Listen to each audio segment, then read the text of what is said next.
Hey, sports porchers! It's your hockey Jesus, and I'm back. Sorry, it took a little bit of time off there, but man, the Penguins play has just been horrendous lately. But they're on a break now, and so what I'm going to do today for you guys out in Hockey Land is I'm going to give you a little bit of a state of the Penguins briefly.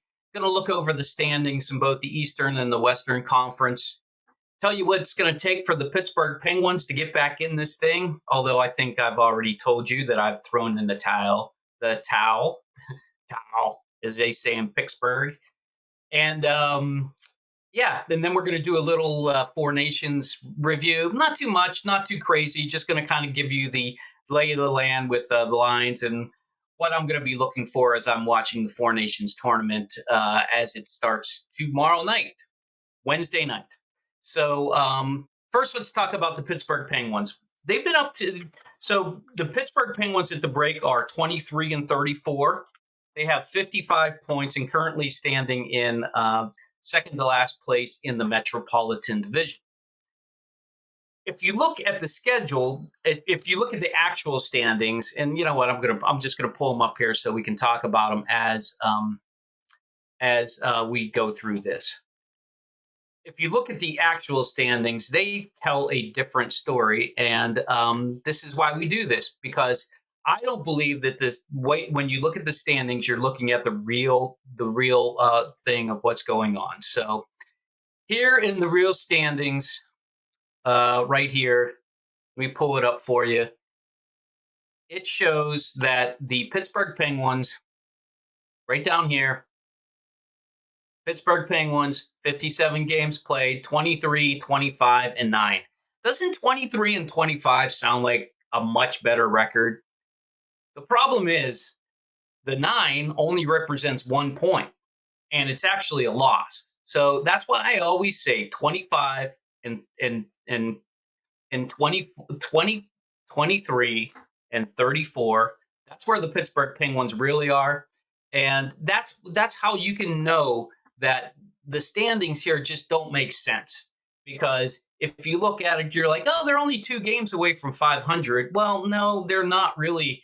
They're really 11 games away from 500, and it's that damn loser point. That damn loser point gets you every time, and it drives me absolutely nuts as a hockey fan. That's why I don't try. That's why I hate using it, because I think it's so misleading. And I wish that the NHL would stop using that in the third column and show it as it is. I think fans would get it a little bit better when they look at that record and they say, "Oh man, 23-34. That's a terrible record." The points wouldn't change. You can still leave the points where they are. I'm not saying that, you know, the NHL has to go and change their whole point system, although I would like them to do that too. Until we get a swell and a following going to make that happen, we'll just stick with what it is. But what it is it's a loss. And that's why the Pittsburgh Penguins are in trouble. So they've done some things as they go into the break. Most of them are breaking. Sidney Crosby actually will be playing for the Canadian team. You know, he got injured and he didn't play the last 2 games. But he's healthy enough. He needs to play for Canada. It's going to be so much fun watching that talent out there, and Sid needs to be part of that talent. Raquel also got called up. He wasn't originally on the team, but he is now on the team. I think he's on team. Yeah, he's on Team Sweden. So that's good for him. He's having such a great year. I'm happy to see him play out there with all the other great talent that's going to be out there. I think that'll be good for him. He doesn't even really need the break. I think keeping him hot is going to be important for the Pittsburgh Penguins. So with the exception of those 2 guys, everybody else is on a break. Gino's been out on the IR for a couple of weeks, so he's already been on a break. But in the past few days, the Pittsburgh Penguins did make a couple moves. They let go Jesse Puljujärvi. They picked him up from Edmonton. He was a first round pick from Edmonton, and he had some major hip surgery, and he actually came back. I think he played okay, but the Pittsburgh Penguins are just moving on from it. He actually asked for a release, and Pittsburgh Penguins granted it. I think it was a mutual thing. Turns out he did sign just recently with the Charlotte Checkers. They are in Florida. That's Florida's AHL team. So he's playing hockey still. I think he will continue to play hockey the rest of his life. I wish him well. I think he did well here in Pittsburgh. I just think he is going to have to figure out how he can be a third-line player and get back into the NHL. I think he'll get another shot personally, maybe not with Florida. So that freed up a spot for the Pittsburgh Penguins. So they claimed a defenseman from Utah. His name is Vladislav Kolyachonok. I think that's pronouncing it right. I hit the pronounce Google button. That's how they're pronouncing it, Kolyachonok. He's from Minsk, Belarus. He was actually, believe it or not, he was from Florida. Florida drafted him in the second round in 2019. And he's only 23 years old, so that's fitting in with what Kyle Dubas wants to do. Get younger prospects. He could play. Honestly, he could play he could play, and I'll tell you why he could play when the Pittsburgh Penguins get back for their last 25 games. He did play for 4 seasons between Arizona and Utah. He never actually played for Florida. He must have been thrown in a trade as a prospect. But so he's been in the Arizona/Utah pipeline for 4 years now and hasn't been able to make it up. But 23 years old. I mean, you're talking that's like Owen Pickering status. Maybe he's a little bit older even. So I think he's going to be great. I think bring him up. He's 6'2", 195, so a little light, but 6'2" is good size. So let's see what he can do. I think that's a good pickup. Once again, getting younger, that's important for the Pittsburgh Penguins. And I think that is where you're going to see the Pittsburgh Penguins move from this point forward. The other 2 things that I think we're going to have to look out for as Pittsburgh Penguins fans is more trades. And I think 2 players in particular, I mentioned this last night on the porch if you're listening, but for those who haven't listened to what I said on the porch last night, I think that Grzelcyk is definitely going to be gone. A lot of interest in him. And I think Noel Acciari will also be gone in the trades. I don't know if that's going to happen soon. I don't know, but it's definitely going to happen before the trade deadline. And I think that's probably going to be the most of the moves. There's no way Brian Rust is going to move. I don't believe that unless the Pittsburgh Penguins get an offer of like maybe a first and a second round pick for Raquel, that they'll move him. They could. I mean, I don't know. I think they should move him with getting that much capital back, or even like a first round prospect and a top 2, 3 prospect in a first round pick. You can't pass it up at this point, and I'll tell you why. Because I think the Pittsburgh Penguins are done, and let's look at the standings and let's look at what they have to do in order to make this work. The Pittsburgh Penguins got some work that they need to do, and let me show you where they were. So this is the Eastern Conference standards. I like this much better because it gives me my wins and losses and points. It shows me the trend for the year. I put this together. I think this gives a better picture of the way you can see things as opposed to the way the NHL does it with all that other garbage. This breaks it down, wins and losses, points, and it shows you the trend. The trend is basically if you take the points and project it out for 82 games, that's what the trend is. And the points per game is basically what it says. It's how many points they've scored in the games that they've played per game. And it's averaged out. But clearly, you can't score 1.26 points per game. So I like this. So this is where the East was at the beginning of the year. And Toronto, Florida, Tampa, Washington, New Jersey, Carolina, those really have not moved for a while. And then if you remember back in the wild card race, I know we're going in the back, but I think it's important to know where we came from. Boston and Ottawa were in the wild card spots. Philadelphia was knocking on the door with Montreal and us. The Pittsburgh Penguins were right there at 82. Now, not really right there. You know what I said, that they, in those 7 games, if they won all 7, they'd be up here somewhere. Detroit and Buffalo way down here with the New York Rangers and the Islanders. So let's see what happened. Let me see if I can open this up. I'm just gonna open the whole thing up like this. It'll just make it easier for me. So this is where they were, and this is now where we are as of the break. This is everybody. This is after everybody's break. You can see that Toronto, Florida, and Tampa still at the top, still trending over 100 points. Tampa Bay slid back a little bit. They dropped a few points. They were trending at 1.2 points per game, and then the last 6 weeks they dropped to 1.14. Still a very respectable. That's a playoff team right there for sure. In the East, Washington, look at them. They were trending at 115 points on the season. In the last 6 weeks, they got better. And New Jersey Devils, they fell back a little bit, but still, look, they're at 105 here, trending. Now they're at 98 points. They're still in a playoff position. I don't think they're in jeopardy. Although that -7 loss is pretty bad. 1 point per game.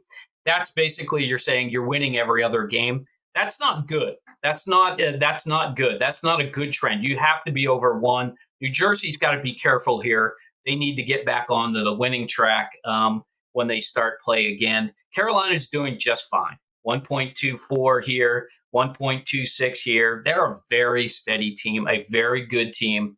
I don't think they have much to worry about. Let's look at the wild card now. Okay, look what happened. Detroit was the whole way down here, trending at 34 points at 0.92 points per game, and they did exactly what I wanted the Pittsburgh Penguins to do. They jumped the whole way up into this wild card spot up here, 1.59 points in their last games. In the last 6 weeks of their games, that put them in a position to be in. Basically, they're in it. They're in it right now, and they're really going to be battling for that last spot because you can see Ottawa hasn't really moved. They're where they are. Columbus even moved up some. They were at 78. They're at 88. They're still in it. Boston fell down. They were trending at 1.13 points per game, and then in the last 6 weeks, 0.89. That's not going to get it done, Boston. You're going to have to pick up your bootstraps and get playing because that's going to get you out of it. The New York Islanders actually jumped up pretty good. They were here at 92.92, and then they jumped to 1.29. And the Rangers at 1.3. They jumped up, but they were so far down. They only made a little bit of ground. And who lost ground? Well, Montreal, Pittsburgh, Philadelphia. They ended up down here. Why? Because they played lousy. Less than a point per game, which means they weren't even winning every other game. And that's what happened to the Pittsburgh Penguins. They just blew it. Honestly, this was the time for them to shine. They could be in it, and we could be talking about maybe going out and getting somebody. That's why I'm talking about trading.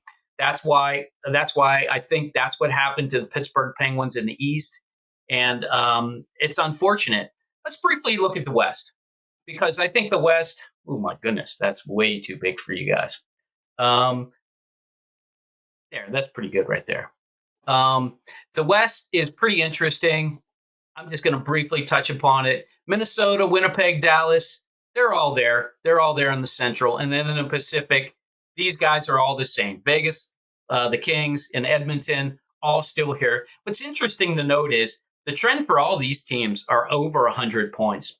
That's very impressive. In the West, it's basically the top 6 and everybody else. The wild card was interesting because Vancouver's still kind of in it, but they dropped back a little bit. Calgary fell out because they were going at 1.1 points per game. Now they're closer to the 1, but Colorado really picked it up.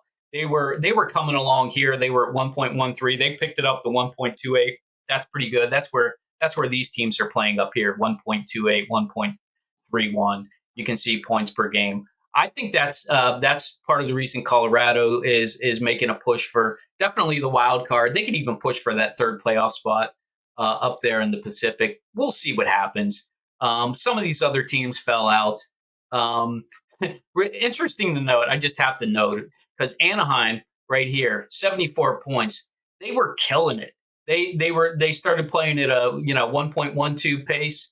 They got the whole way up to 82, and they're still not even close. And poor San Jose, look at San Jose down here, pretty terrible, 0.82. In the last 6 weeks, they were playing at a 0.42 points per game. That's basically they're winning every third game. And the Pittsburgh Penguins lost to San Jose in the same realm. And that's why I say the Pittsburgh Penguins have just absolutely blown it. And that's what happens. So what do the Pittsburgh Penguins have to do if they really want to try and get into it?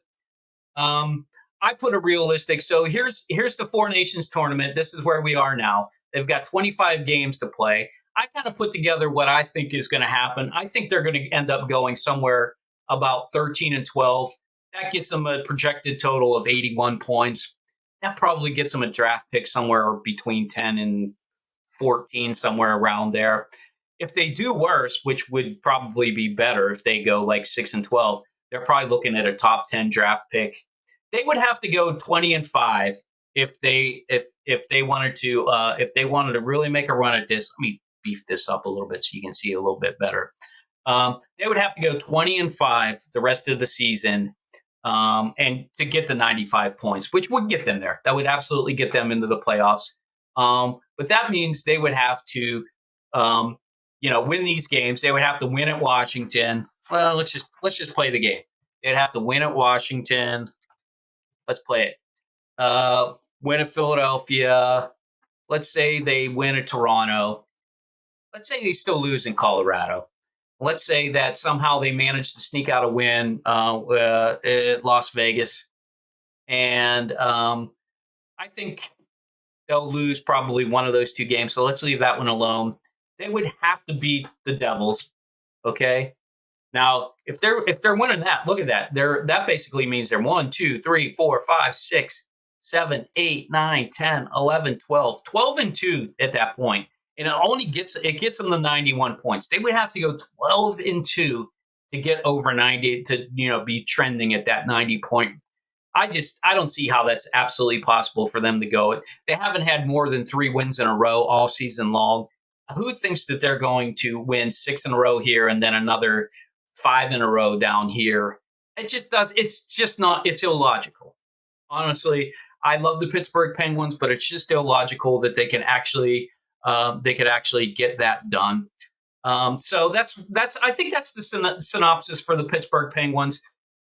Let's hope that they come out and at least play well. They did play very well without Sidney and Gino and Rust in the lineup. Rust was in the lineup against the Rangers, but when they played against Philadelphia, they looked okay. I mean, they looked like a team that wasn't a minor league team, which when you lose that much talent, that is saying something. So that's the Pittsburgh Penguins. That's kind of the analysis of the Pittsburgh Penguins, where they are, where I think they're headed. Let's talk a little bit about this Four Nations tournament. I'm real excited about this tournament, but I have kind of mixed emotions. If you want to read a really good article about the Four Nations and how it came about, there's an article in The Athletic. I know you need a subscription to get to it. That's why I'm not going to send a link out or drop a link down at the bottom here, because you have to have the subscription. But if you do have the subscription, and if you have the New York Times, I'm not a New York Times fan. My wife is, but you actually get The Athletic with the subscription. So I check out that article. It's really well done. It talks about how the players really wanted to have a tournament that highlighted their national heritage, because hockey and the Olympics and COVID and all that stuff kind of blew that out of the water. So I think it's really good for the game to get that high level of talent out there on the ice. I get it. The owners they're not against it, but because they can't say they're against it because it's so much fun to watch. But when you have that much talent that you're paying for, you hate to see get injured in a meaningless tournament. And this isn't really meaningless for the people who are playing it. I promise you, it's going to be great hockey. It's not just going to be a showcase of talent, although it will be. There'll be hockey out there. There are guys out there like Sam Reinhart and Tkachuk who are gonna play real hockey. You're gonna see checks. You're gonna see probably some after the whistle stuff. I think for that reason, I think it's really gonna be worth it to watch it. Even if you don't like hockey that much, this is the best of the best. It's like watching a round robin tournament with four of the best teams out there. I get it. I know the Russians aren't out there. I wish the Russians were out there, but the IIHF have basically banned the Russians from playing in any international hockey game. So you want to blame somebody? Blame the IIHL. I think it's HL or it's HF. One of the two. It's the International Hockey League. Maybe it's Federation League. That's why I don't know if it's an F or an L. But this is going to be a lot of fun. Let's just briefly look at some of the lineups we're looking at. For me, I'm looking at the talent that's going to be coming out of Canada as far as scoring is concerned. I think that that's going to really be going to be something that is going to stand out. Where is my screen here? Let me show the window. I think this is where I want to go. Okay, there are the standings. Let's look at Team Canada. Okay, yeah, here's where I want to go. So Team Canada, Daily Faceoff, by the way, great website. I suggest you go there anytime you want to see a lineup. They're on all the trades. Just an absolutely great website. I'm on it all the time. Thanks to the guys at Daily Faceoff for doing this. They do such a great job. Although I think this is wrong. I don't think Mark Stone's going to be playing with Sidney Crosby. I think Marchand is going to be playing with Crosby and McKinnon on the second line. But look at that line. Reinhart, McDavid, Marner, Crosby, McKinnon, Marchand. And they're deep. I mean, Sam Bennett on the fourth line, he's a nasty player. He's going to bring some grit. Seth Jarvis, great player. I think this is going to be. They've clearly got some of the best forward talent in the United States. I don't know. I'm kind of. It'll be interesting. I like Eichel and Kyle Connor and Tkachuk on that first line. I'm not so sure about Jack Hughes playing the wing. I love Austin Matthews. I think he's a great two-way center. But I think maybe Hughes might have to come down here with JT Miller. Maybe Miller jumps up there with Austin. I think you might see those guys move around a little bit. But they're deep. I mean, Vinny Trocheck, Brock Nelson, and Dylan Larkin on the fourth line. My goodness, that's going to be so much fun to watch. And here are the Swedes. Oh, I forgot to mention the four nations are Canada, United States, Sweden, and Finland. Let's look at the Swedes. Here's Raquel. Here's our buddy Raquel. He's playing on the line. It's funny they don't have his number up there yet because he actually just got added to the team last week. Lies Pedersen, Zibanejad with Raquel, Nylander. That's not bad. They start to get light down here. Lucas Raymond, Lindholm, Nyquist. I don't know. I don't think they're nearly as deep as the other teams. That's why I think you're seeing them not being the favorites. And let's look at the Finns. The Finns actually got decimated. Hello. The Finns got decimated a little bit when they lost Miro Heiskanen. He's a defenseman, I know, but that's a big deal. And Quinn Hughes also for the USA, he's not going to be playing in the playoffs in this Four Nations tournament. But the Finns, let's talk about them. Barkov, great center. Aho, awesome. Rantanen's not been playing well lately, because of the trade. Maybe this will get him back on track. I know Carolina would like to get him back on track. Laine, and then Erik Haula, Teravainen, Granlund, Lundell, Luostarinen. I don't know. They're not as deep as I think they can be. Let's see. Canada plays against Sweden in the first round. That's tomorrow night, Wednesday night. And then USA plays against Finland. Got to figure probably what happens is if you win in regulation, 3 points. If you win in overtime, you get 2. The other team gets 1. And then if you lose outright, you get 0 points. That's the way the point system works. Probably going to need 5 or 6 points to make it to the finals. Everybody plays everybody. The top 2 scoring teams win. There's some kind of crazy tiebreaker where the regulation wins is the first. Head to head is first. And if there are a bunch of people tied at that third or second spot, then it's like it's crazy. There's no sense even going over it. Excuse me.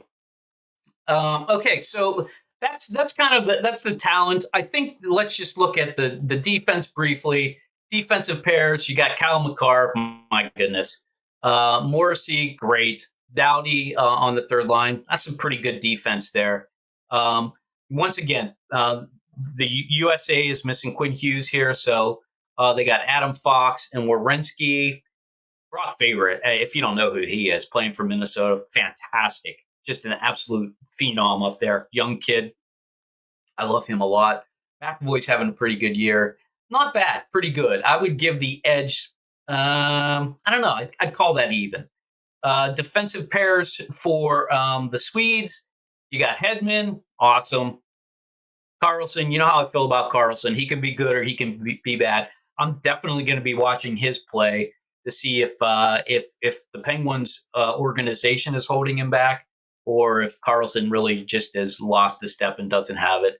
Rasmus Dahlin, pretty good, not bad. I'd say maybe a step below the others, meaning Canada and the USA. And once again, the Finns, the poor Finns lost their number 1 and maybe one of the best defensemen out there, Heiskanen.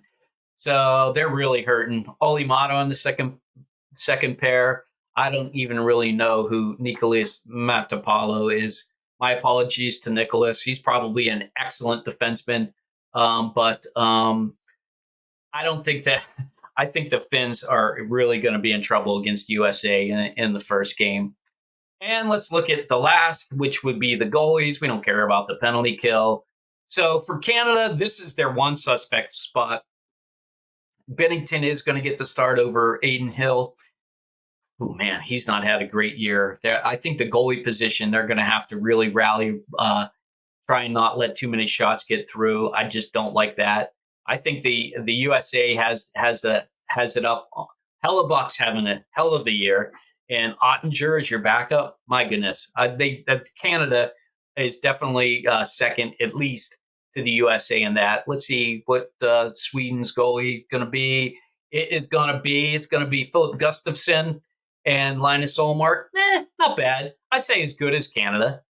And lastly, the Finns. They got UC Saros and Kevin Lankinen. Whew, man. I tell you what, if the Finns can come out and beat the USA, because here's what you really want to look at when you're looking at these games, because it is kind of a showcase game. Finland and Sweden actually have an advantage in the sense that they grow up playing together. Like in the USA and Canada, there are so many leagues, so many places they can play. It's not like that over in Finland and Sweden. They play pretty much all in the same places. And the cream of the crop rises. So they've been playing with each other for a little while now. That didn't sound right. They've been playing hockey together for a while now, even before they got to the big leagues here in the States in the NHL. So I think if they can get that mojo together before the talent takes over for both Canada and the USA, and Sweden and Finland can surprise them in the first round, they're going to have a shot. They're definitely going to have a shot, but they're going to at least have to take these teams to overtime to get a point out of both of these teams, because they'll have to eat each other eventually, because Sweden's got to play Finland and they still got to play the other teams also. So I think it's going to be a lot of fun. Games Wednesday night, Thursday night, Saturday afternoon, and then the Saturday night game at 8 o'clock is the showcase. It's USA versus Canada. That's probably the one everybody's going to want to watch. You're going to want to watch it. I promise you, if you watch that game, you will be entertained for at least 60 minutes, if not more. So that's it for me. That's all I got for you guys. I think Pittsburgh Penguins are pretty much done. I do like this Four Nations tournament. Check out that article, like I said, on The Athletic. If you're interested in how the Four Nations tournament came to be. I have to thank you for coming to my station. I really appreciate all the subscriptions. If you like what you see, smash that button down there. Hit the subscribe button. I'm usually out here a little bit more. It's been about a week since I've been out here. It's just been brutal with the Penguins. It's been hard to get on the mic and talk, some sense about what's going on. But I'm going to be with you through the end of the season. Hey, there are 25 more Pittsburgh Penguins games to go. And hey, NHL playoffs right around the corner. You know I love the playoffs. I'll be here till the Stanley Cup is raised by somebody. And until then, hey, enjoy the hockey. Enjoy the Four Nations tournament. I'll be back sometime before the finals, and we'll chat about what's going on. Until then, see you on the flip side.